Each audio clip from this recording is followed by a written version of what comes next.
Right guys, this is a long play review for ESWAT on the Amstrad CPC, released by US Gold in 1990.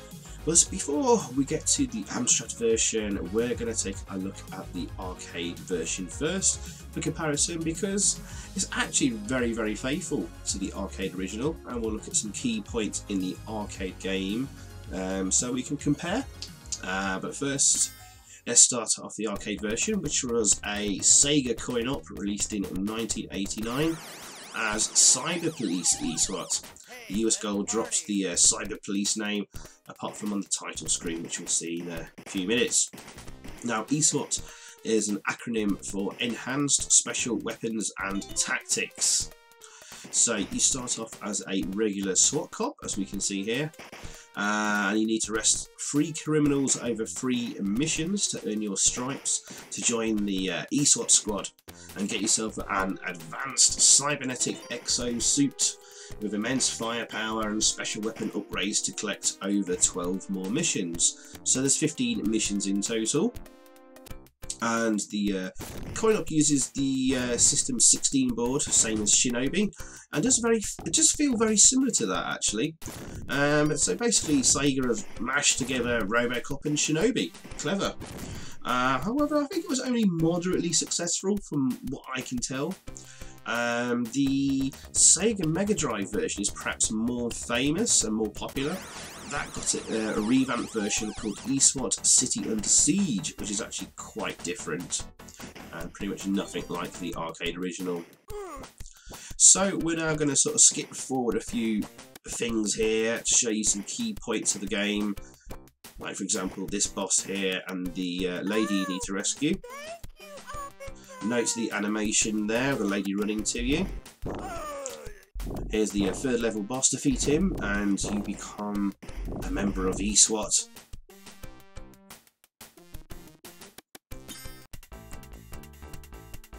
And pay attention to this screen coming up. I wonder if the Amstrad version will have that. Also, we've got some little cutscenes of the criminals you need to arrest before each mission. And take note here of the helicopter entrance. I wonder if the Amstrad version will have that too. Now here we have a collapsing building, which this guy is blowing up with TNT.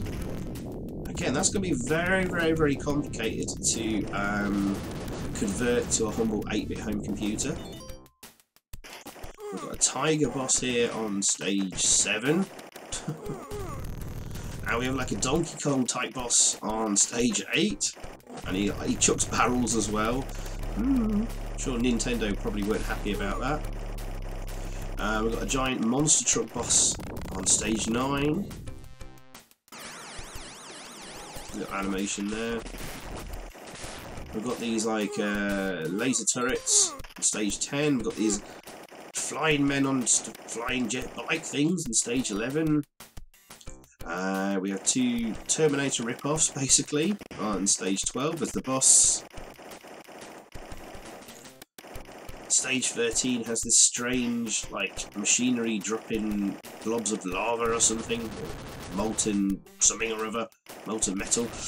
Stage 14 has this rather strange sort of space truck thing. And there's the final boss on stage 15 on his rather strange contraption and throne. So there we go.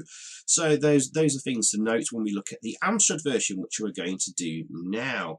But before we get onto the Amstrad version, I'm going to talk about the box art here, and specifically the screenshots on the back of the box, which has actually 2 Amstrad screenshots, which look very different to the actual in-game screenshot. In fact, you can see there the copy is actually a lot shorter for some reason.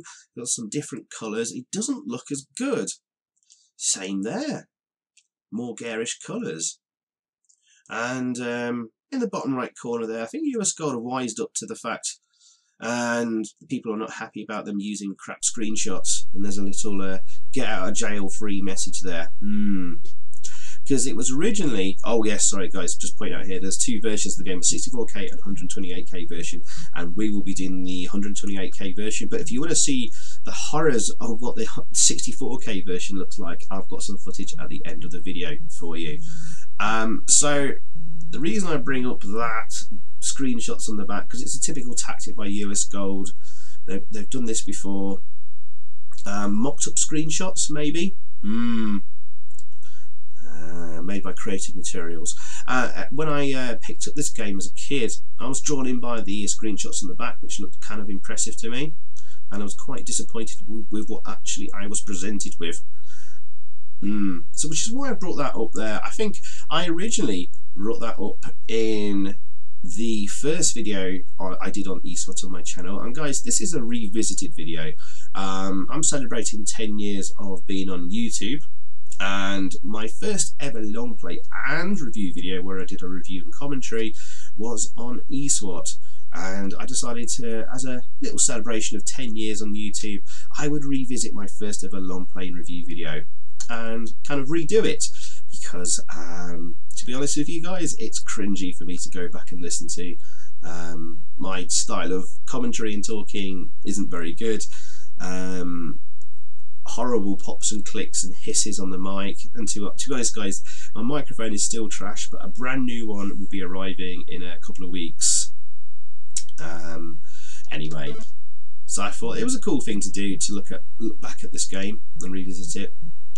And it was the screenshots on the back of the box which I wanted to discuss that made me talk on the microphone for the first time and actually review a game, because I was really annoyed about that at the time. I was like, those screenshots look really pretty much nothing like what I see in game, and I wanted to talk about it on a video because I couldn't really do it with text explaining it on the screen. Anyway, let's start this off. And look guys, we've got the police car entrance here and the police siren. You arrive, and wow, okay, that's a nice start to the game, but then it kind of takes a nosedive because the graphics are very garish and not a great use of colours. It kind of looks like you're made out of Lego, basically. And it reminds me of that sort of quote that's always stuck with me from Amstrad Action magazine when they reviewed Sega's Thunderblade from US Gold, actually, on the Amstrad. They called it an explosion in a Lego brick factory, and I think that can apply here to poor old ESWAT on the Amstrad. And to me, I would say or guess that maybe the graphics have been imported from the converted from the Atari ST version. Look, I took a hit there and damage from nothing when I jumped. Very strange. Really poor sound effects. No music in game. It moves very slowly. Scrolling isn't particularly good, but at least it does scroll. They're not copped out with a single screen type affair, which is good, I suppose, but the frame rate is not very good, and certainly when we get lots of enemies on the screen, everything does really slow down. And in fact, they spawn so slowly that we've got to a point here where we can't scroll any further to the right until we wait until the enemies that spawn to the left actually catch up with me and manage to jump over barriers in the way. See, there's still another guy over there to the left, and we're going to have to wait around for him. There he is.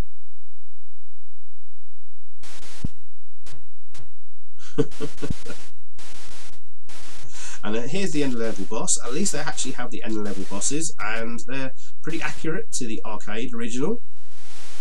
Look, he does the fireball there, and he also does the spinny like ball move thingy there.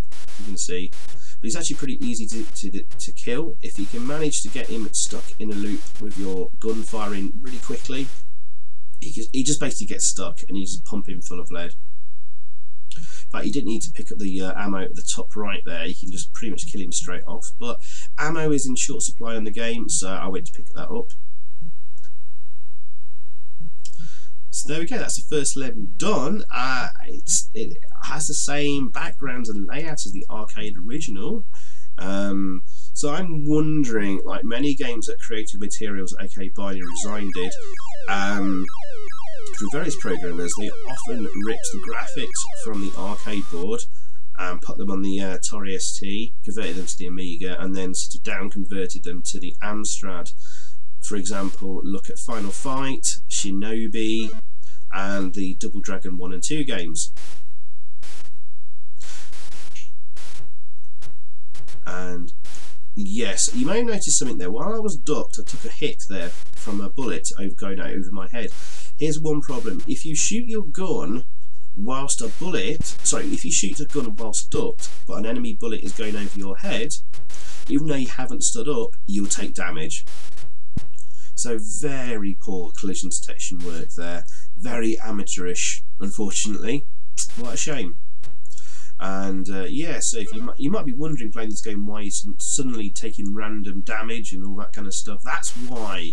Although I can't explain why I took damage when I was jumping on that first level, which is kind of odd. But that's the kind of major bug in the game, I would say. Otherwise, it kind of plays okay. Apart from, I would say, when there's a huge number of enemies on the screen, the game lags so much that you're unable to fire a weapon. And basically all you can do is just reset the game pretty much. Oh, we did encounter a bug actually, another bug, when we were live streaming this game last week actually, on my 10th anniversary special. Live stream, and we accidentally activated the 2-player mode, and you can actually have simultaneous 2 players in the game, which kudos for actually programming.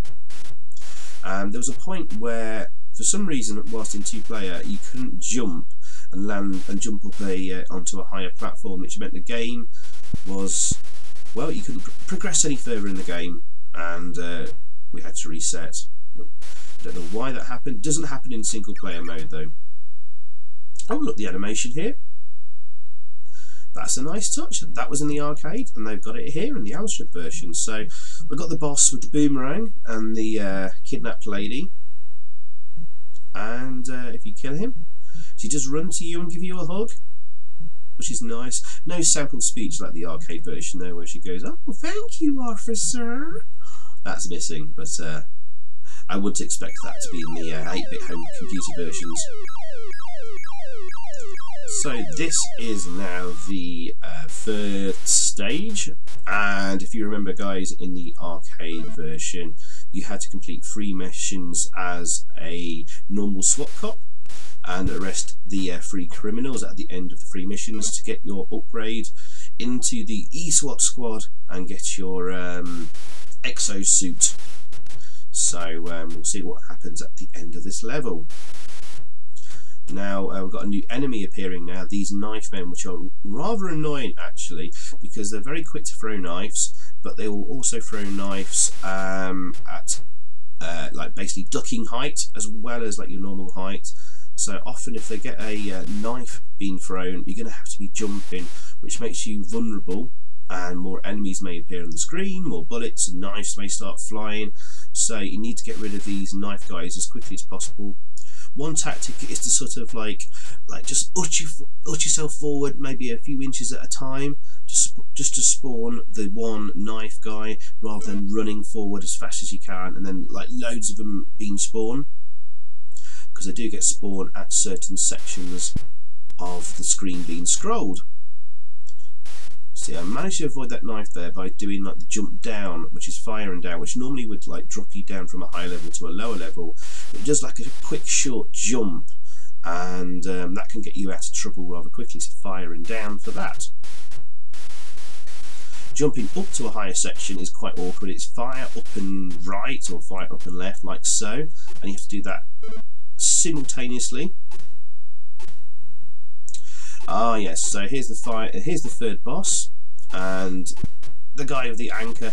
And again, like the first boss, is quite easy if you get caught in your bullets there, if you fire them quick enough. Now what happens here? Oh look, we get the little cutscene. Wow, a little picture showing that we're now part of the ESWAT squad and we have our Exosuit. Now, do we get the helicopter entrance just like in the arcade version we saw earlier? Let's find out.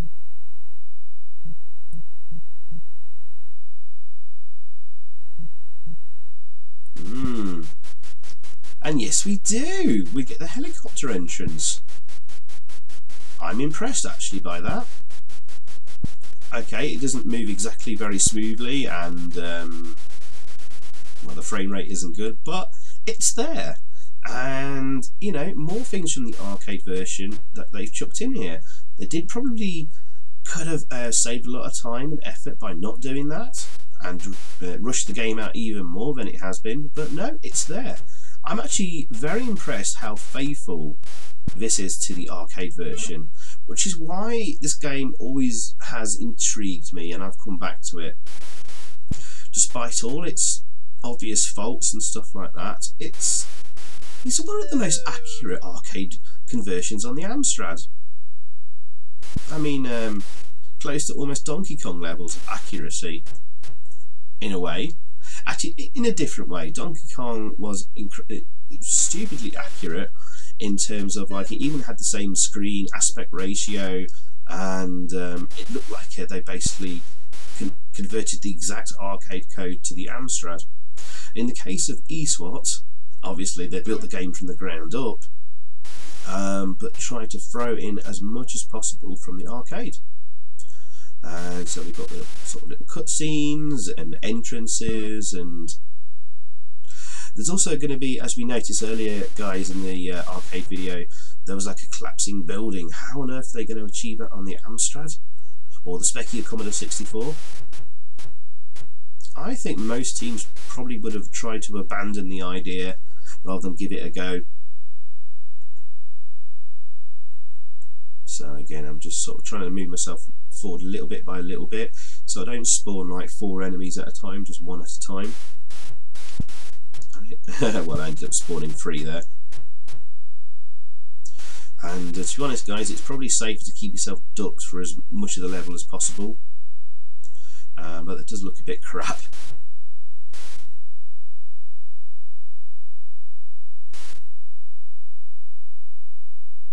Oops. Didn't mean to jump down there. I meant to duck and fire. Of course, like, fire and down simultaneously will drop you down the level. Here's the boss of this level, I believe. Haha, surprise! I dropped down behind him, and he's got caught in, as usual, a loop. Oh, I just dropped my special weapon there. I forgot to mention I picked it up in the game. Oh, look, there's the animation of the guy running away from the suit. Unfortunately, the sound sort of bugs there a little bit from the special weapon. So you'll see special weapon icons flying around each of these levels from now on, and you need to sort of jump to pick them up. As long as you're jumping in the air, you'll collect the flying special weapon icon, and then you can use it by pressing, I think, the control key on your keyboard for player 1's special weapon. Unfortunately, that is non-redefinable from the menu screen.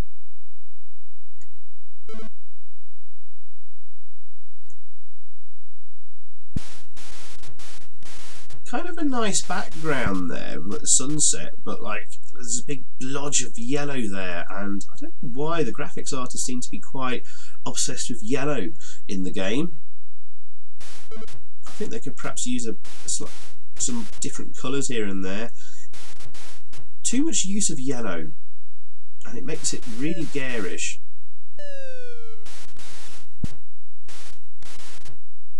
And damn, he got me the grenade. This is the point I was mentioning earlier, where in the live stream, when we had simultaneous 2 players, neither player could manage to jump up here, and the game got bugged, and we couldn't progress any further. So that is worth remembering.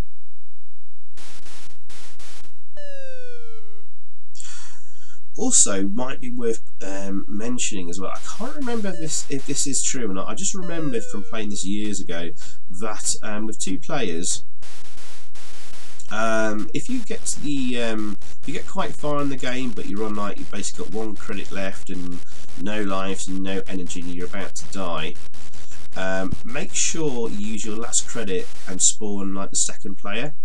because then you'll basically get the benefit of the extra lives and ammo, of course, of the second player, which might allow you to continue on a little bit longer and beat the game. So that's a little handy tip. I think that does work.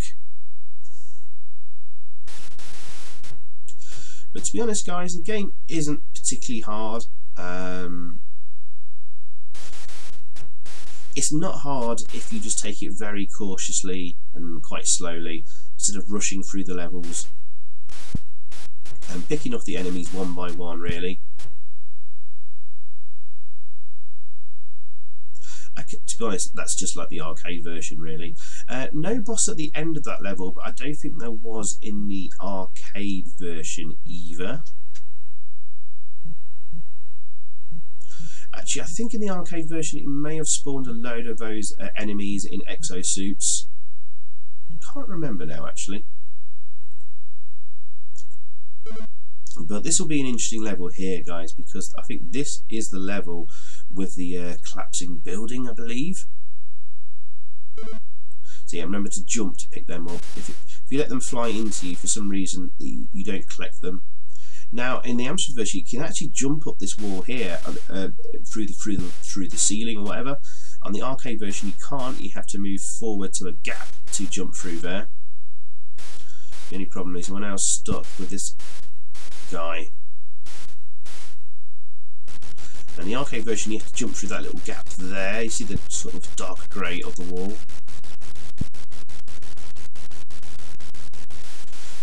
But yeah, we confused that guy by walking underneath him and jumping up when he was facing the other way. Oh yeah, no more sprites here, so the game moves a little bit faster. And here's the collapsing building, guys, and it's in the Amstrad version. There's the guy with the TNT on the right there, setting the TNT off. The building is scrolling down. It's a bit crudely done, but it's here. It's here in the Amstrad version. You know, so fair dues, points for accuracy. Obviously the game is kind of chugging and going very slowly now.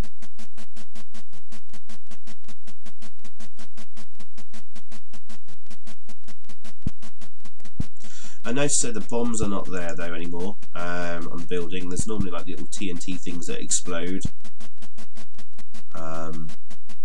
And there's no more enemies spawning, so it's a very easy end to this level. Oh look, there he goes, waving the flag of defeat as well. It's a little animation there as well. That's a very nice touch. So maybe crudely done, but it's accurate to the arcade. It's there, if a bit ham-fisted attempt at doing it.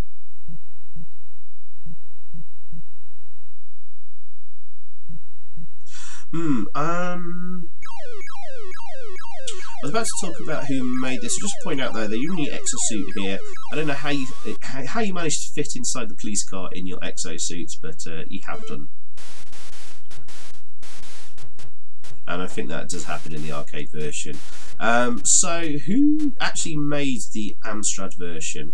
Now, according to the title screen, it was made by Creative Materials, who are basically a relaunched Binary Design. Now, I think probably both names may be familiar to people who have followed the 8-bit home computers and the games. Binary Design, from what I found out, got themselves into financial difficulty. So basically they closed the company and reopened at the same address, but as Creative Materials, but with a much smaller development team of programmers. So we're not entirely sure who the programmers were of ESWAT, or indeed the graphics artist. It has been listed around the internet, and unfortunately probably incorrectly, that this was done by Richard Applin. Now, Richard Applin should be a name familiar to most of you who know their Amstrad games. Sorry, just laughing about the Tiger Boss here. He's off screen at the moment. A bit crudely done. Richard Applin, of course, did Fly Spy as his first game, and then went on to do the excellent first-rate arcade conversions of Shinobi and Double Dragon 1 and 2, at least 128K versions. But he's also been listed as the guy behind many games on the Amstrad, and often is proved untrue, but he may have had his hand in them. Now, he has said in interviews such as the one with the Retro Asylum website, and also I believe comments on my old ESWAT video, which unfortunately are now gone, maybe because he's deactivated his YouTube account, that basically ESWAT wasn't his work. Same thing with Final Fight. He's also been listed on the internet as doing Final Fight, and again I think he commented on that video of mine saying, "This isn't my work, guys, don't blame me for this mess." Although, to be honest, Final Fight wasn't too bad. But Final Fight and ESWAT kind of share a few things in common. I think both done by Creative Materials, both US Gold, both released around about the same year, both kind of both games feel very, very similar in terms of how the screen kind of scrolls, how sprites move. We've got big sprites as well, and well, this was Creative Materials. Binary Design was Richard Applin's company, and he managed to do impressive work on the Amstrad with big arcade conversions and getting them very accurate. But he said in the Retro Asylum interview on the website, I'll perhaps put a link in the description below, that he believes that his graphics code, which he had for Double Dragon 1 and 2, again uses a very similar scroll routine and sprite movement routine, but plays much faster and smoother. He believes this graphics code was reused by someone within the company, and that is for both Final Fight and ESWAT. And apparently his graphics code did real-time decompression of graphics as they were drawn, as well as real-time X-Flipper and more. I don't know what an X-Flipper is, but there we go. But basically that means big sprite games run faster and use less RAM. Hence his excellent Double Dragon conversions. And yeah, it just... the big sprites and how it scrolls does feel quite similar to Double Dragon 1 and 2, but that moved a lot faster, a lot smoother, had a better frame rate, etc. So it doesn't really seem like this is Richard Applin's work unless he really bashed it out very quickly and didn't really give a crap. He does kind of admit, though, that it could have been possible he made the game. But he can't honestly remember, and he seriously doubts it. But wow, if you can't remember which games you made back in the day, things must have been mad back then. A lot of, I don't know. I was going to suggest maybe a lot of drinking and drugs or something like that going on. Who knows? But I wouldn't suggest such a thing in a video. But obviously things were very mad and crazy back then. So he suggests that it may have been David Leach or Nick Vincent who made this game. And sorry, just laughing here as well at the Donkey Kong boss with the barrels. Oh dear. I'm sure Nintendo wouldn't have been very happy about that. But I think we have a feeling that this may have been Nick Vincent's work. Certainly if you look at the high score table at the start, the game or at the end of this video, we see the name Nick at the top of the high score table, which may be a big clue. And I think even Richard says himself, he thinks it's more likely than that, the latter of David Leach and Nick Vincent, that it would be indeed Nick Vincent, but he can't confirm that for sure. And unfortunately I can't really find much else about Nick Vincent on the internet, so there we go.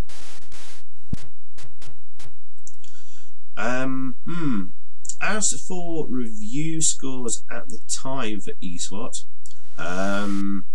well, we always look for the Amstrad Action review. That's my source for reviews for Amstrad games. Don't really bother with any other magazines. This was reviewed in issue 66.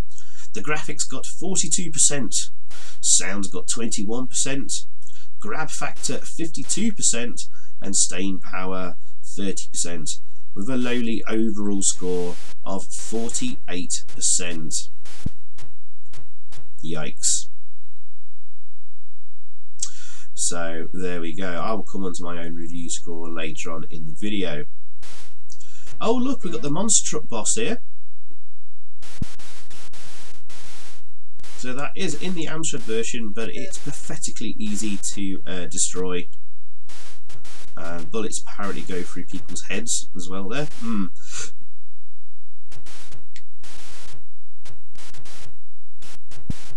Again, like a lot of bosses in the game, it's ridiculously easy. If you manage to get manage to get your gun firing lots of bullets, it gets stuck in a loop. And I think I've unnecessarily used my special power up there. But I don't think it carries over to the next level, so you might as well use it. Oh, we missed the monster truck blowing up there and the animation of it, sadly, because it was off screen. It does remind me though that Final Fight had the same problem as ESWAT, that often enemies would spawn or be well off the plane areas and the screen, and you'd have to wait for them to catch up. Same thing happens in ESWAT. There we go. So, right. Other versions of the game, let's get that out of the way. Well, the Specky version.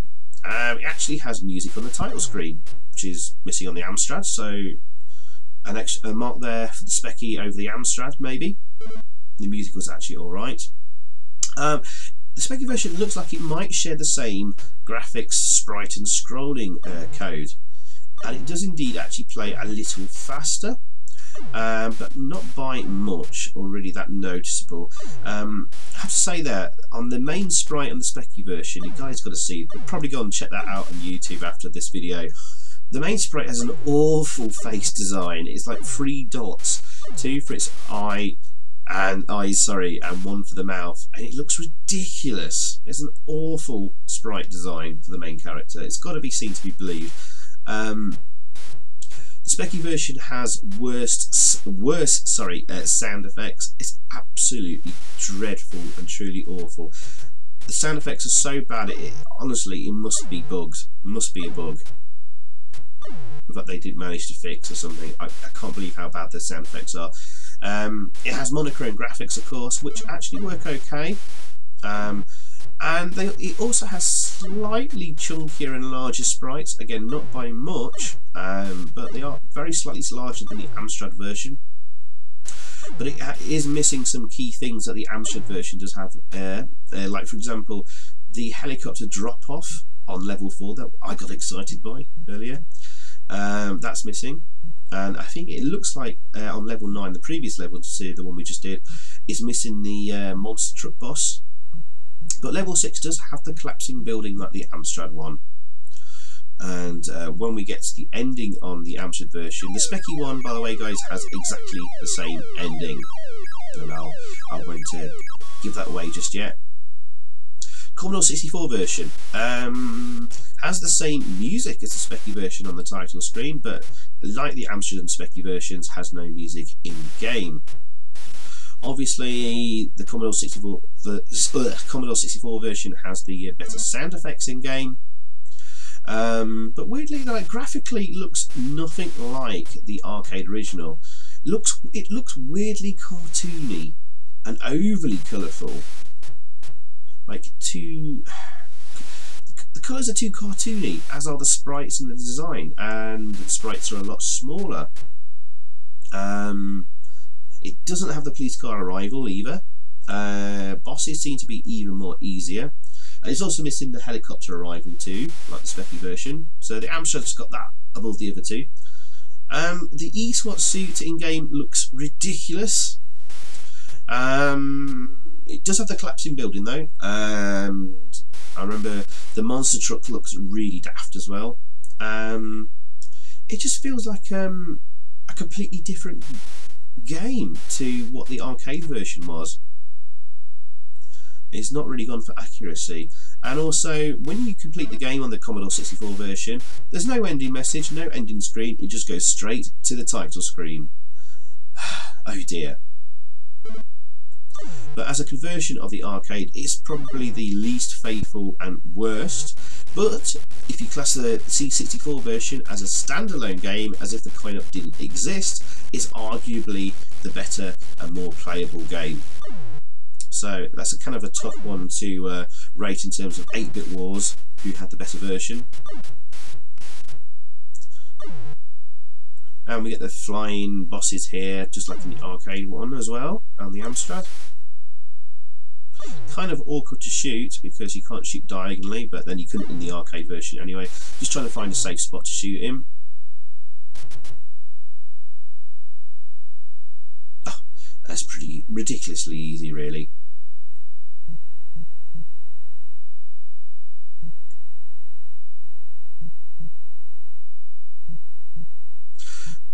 Well, actually, I was looking through the game code in the debug screen in the WinApe emulator, looking to see if there's any reference to the programmer to try and confirm who it was. I did find something though, and that's actually a little rude. If you choose the 128K version to load, but don't swap the disk sides when it tells you, and you continue on the same disk side, you get a rather curt and rude message in full capitals going, "You were not paying attention, were you? Please do what the prompt says." I just found that a little bit amusing, that was all.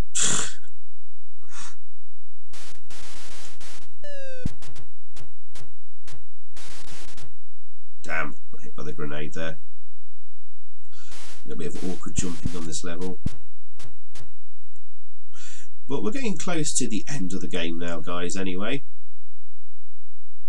So I'm going to perhaps use this level here to like sum up a bit of a review and give my review score for this game.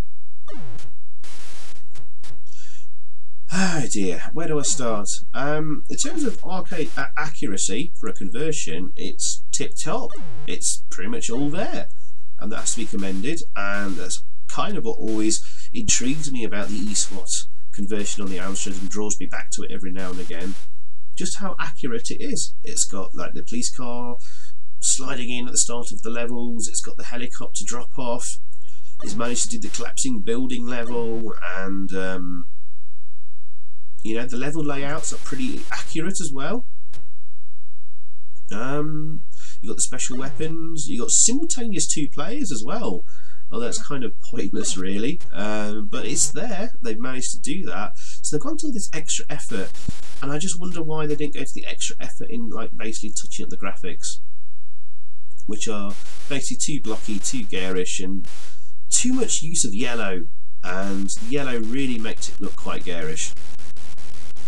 I wonder what happened to the original graphics that we saw on the back of the box there, which looks a lot nicer and more subtle with the colours and stuff like that. That's the graphical version I want to see of the game. And I wonder if actually this was intended to be a GX4000 game. That's a real stretch though, a real stretch. And maybe that's where the graphics came from, or maybe they just knocked it up very quickly and took a photo of it before the actual proper graphics were done. Who knows? So graphics are kind of disappointing, even though they do look and feel like the arcade version. They're just very crudely done, too garish, too messy, too blocky, too much yellow. Look at the yellow there, guys. Oh my god. Sound effects are pretty poor. They kind of do the job. But what really kills the game for me, guys, is kind of like the slowness, the lag, the frame rate, and annoying little bugs. For example, if you shoot your gun while ducking and an enemy bullet is flying over your head, if you shoot at the same time, you'll take damage. There was a bug with the 2-player mode on an earlier level we talked about. And you know what, guys? I mean, it tries to be a RoboCop beater, but it doesn't beat RoboCop. If you want a side-scrolling man in a robot suit run and gun game, you want RoboCop, of course. No way does it beat RoboCop or come anywhere close to it. But I do have a strange liking for this game, so and I don't know why. Probably because the accuracy of the conversion. Most people think this is one of the worst games on the Amstrad. I would strongly disagree with that. It's certainly playable. There's plenty of levels, 15 in total, just like the arcade. And you can have maybe a modicum of fun with it. Maybe because I'm kind of a fan of run and gun games, I like this a little bit more than perhaps most people, but as my final review score for this game, I think I'm going to give this a perhaps rather generous 6.5 out of 10. And I think some of you may think I've lost my mind and mad or whatever, but there we go.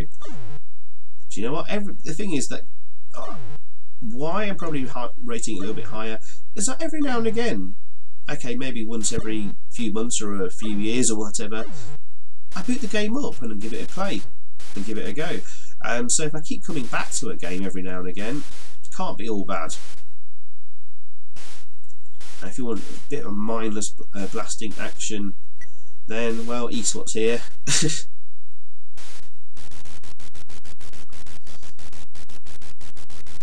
Yeah, special weapons don't work very well either.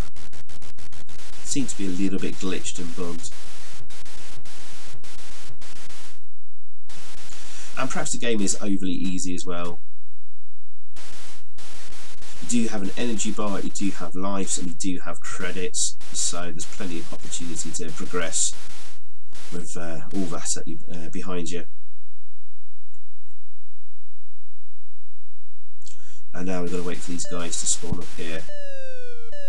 So this really slows the pace of the game down, sadly.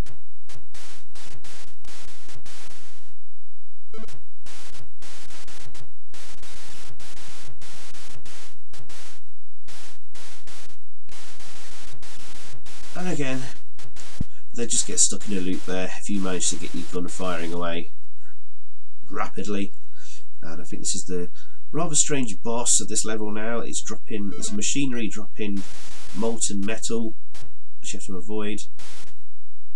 But weirdly in this level the time limit is quite short. You don't have a boss power meter and energy level. That's missing. Look at the time, that's getting quite short.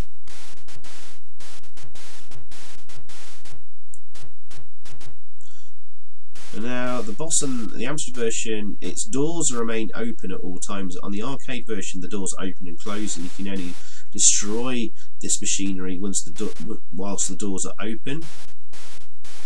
Actually, this is probably one of the more tougher bosses because I'm taking damage from the molten metal being dropped.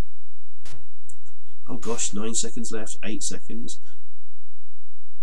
So a tight time limit on this level. And there we go. That's that boss defeated. Level 13, so we're on to the penultimate level now, guys. Level 14 or 15.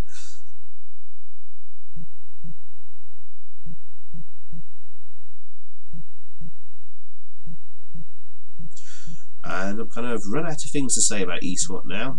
Wow, it's going to be a 50-minute video, so it's quite a long one. But I hope you enjoyed. So, as mentioned earlier, guys, the reason I'm revisiting this game is because this was ESWAT was my first ever long play video where I did a review and commentary over the top of it. And well, I'm celebrating 10 years on YouTube.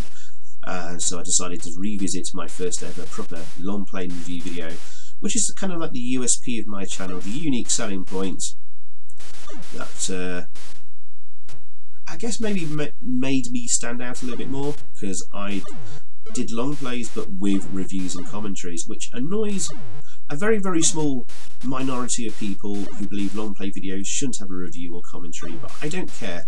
This is what I wanted to do, this is what I do, and I'm going to stick doing it. And ESWAT was the one that kicked it all off. And hopefully my commentary style and the way I review things has much improved over 10 years. Oh, bit of a glitch there, so I've got stuck and my bullets were firing at a different height.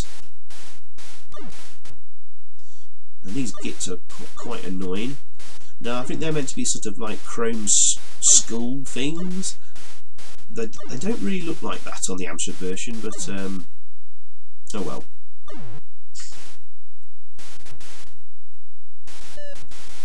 And here's the boss of this level. It's quite a short level.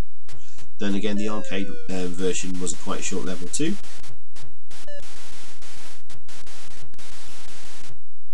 just want to try and get that ammo pick up because we're going to need all the ammo we can. Oh, looks like we've glitched through the boss and behind it now. So that's a very easy way then to get rid of the boss, if you don't mind taking a little bit of damage.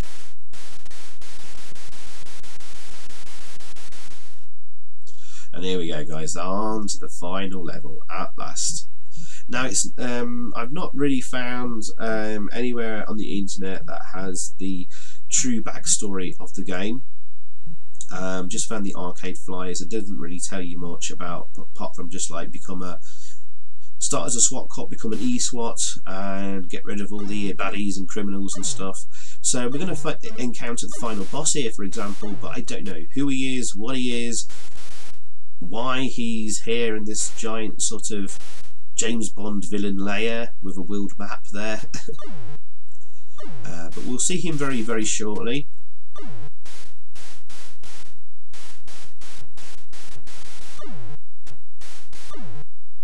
In fact, the manual for the Amstrad version doesn't give any real backstory either as to who this villain is.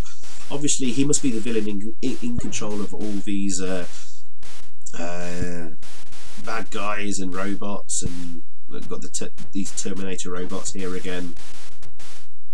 So we don't know why he's created them, what he's up to, and what he's doing. There we go, we can move on now.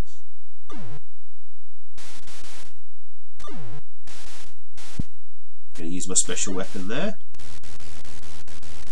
I have no real idea how much actual damage it does on sort of for the tougher opponents and bosses.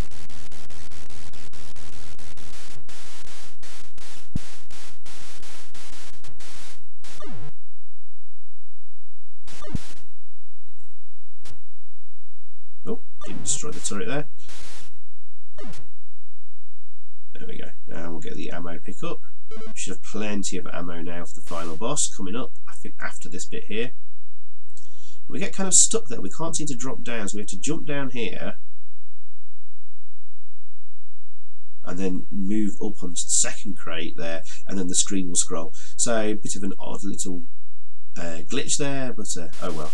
And here we go, guys. Here's the final boss.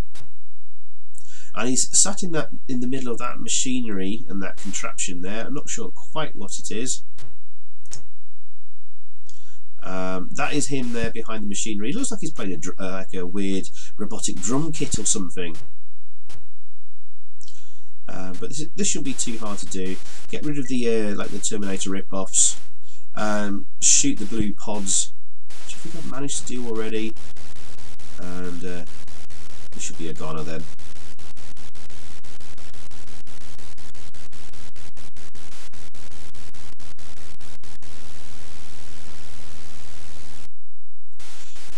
Get rid of this robot. I think that, so there's two robots here, two Terminator rip-offs, and that should be all that needs to be done. And there we go. We kind of missed the animation there of the boss dying, but oh, there we go. And that's all we get, guys. Congratulations, you have saved the world. Little text screen there, which is weirdly off to the right, not centered, and that is your lot, unfortunately, for ESWAT. And we're back to the title screen.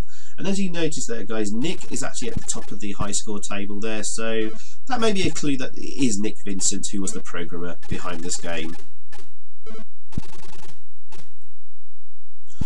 So there we go, guys. That was ESWAT on the Amstrad CPC. This was the 128k version we were playing, and my final review score was 6.5 out of 10, which is rather generous, I suppose. But we will now take the opportunity to take a look at the horrors of the 64k version. And here it is in action, and look what's happened here, guys. The screen's been squashed to half the height, and there's no sound effects in the game, and it's terrible. Although it does move a little faster. So there we go. Thanks for watching, guys. Take care, and see you all again very soon. Cheers. Goodbye. So thanks for watching, guys. I hope you enjoyed that. If you did, please click a like below, leave a comment, and also subscribe if you haven't already. And over that way, there's another video for you to check out. Zypho, out.